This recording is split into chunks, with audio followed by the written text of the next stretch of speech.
let's do a video. This is a video on the new DragonFly Black.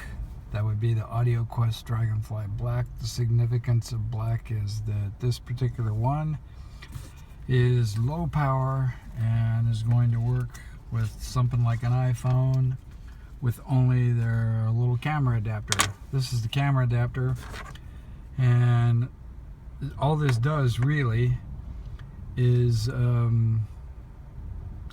send the output, the digital output of the iPhone from the lightning connector into a standard format, USB format, so that a standard USB device like the DragonFly here can work with it. So there's no other magic. It's just a format converter. It doesn't change to analog. They have things that do that, but the whole purpose of this is just to make the USB data format generic. There's the DragonFly itself. Let's take it back out. For some reason it has a little gold plated end on it. That's the USB-A. And then down here you see on this end we have the headphone jack. I assume that headphone jack would output a line out type of signal for use with a stereo system rather than just plug into headphones. I assume that. You can find out a lot about configuring this DragonFly to use with different computers, laptops, maybe even desktops, whatever, either through AudioQuest documentation or by searching on the web. They talk about the fact that it's limited to $24.96, and the iPhone itself normally is limited to $44 or $48 possibly, but $96 will be good for laptops. If you want to go beyond $48 with an iPhone, then you'd have to get some special application and load the tunes into that application, because the regular library that I use with the music player app is the Apple library, so that's limited to 44K. But anyway, the astonishing thing here is, I mean, you'll hear a lot of people talk about with these gizmos here, you'll hear a lot of people talk about how some particular reviewer likes everything and so on and so forth. And well, I buy my stuff, purchase it, so naturally I only buy what I like. If I don't like it, I return it. So when I review something, it's pretty rare that I would review something that I don't like, give it a negative review. I just don't like to do that. So I bought this and I like it, but saying that I like it is not quite enough to really explain. You got some free cards in here, whatever, in the packaging materials here. And we've got all kind of free cards in here. We even have a booklet here.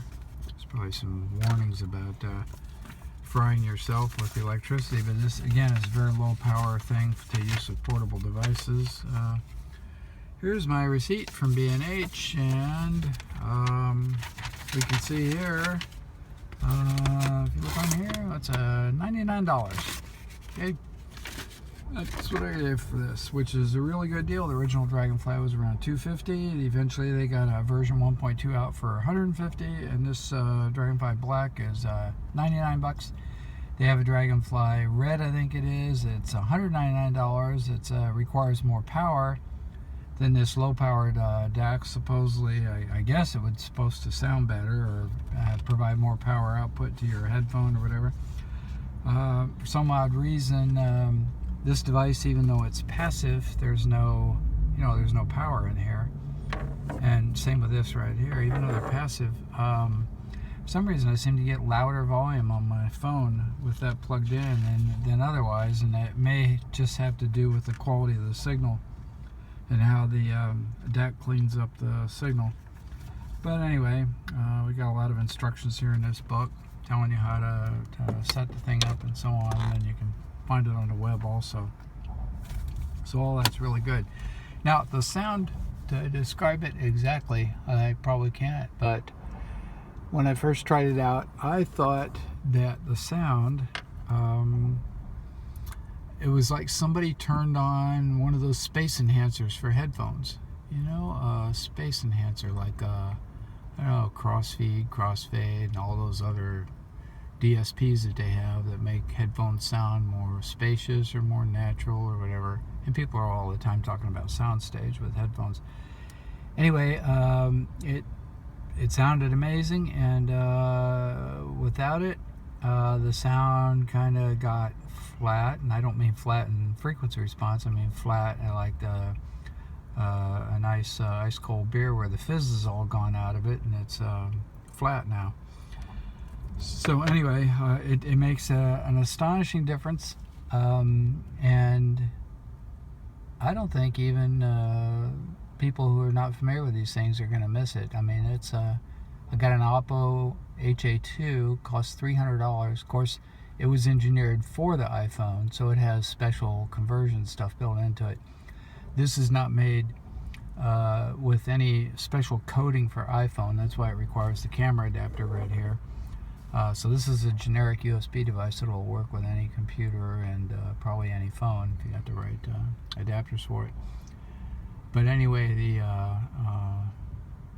the sound is pretty astonishing, and that HA2 is just, it's subtle, it's better than the phone. But this is an iPhone 6s Plus that I'm using to film with, actually, and what I listen on. And I thought it always had a pretty good sound system, but wow, it really steps up with this Dragonfly.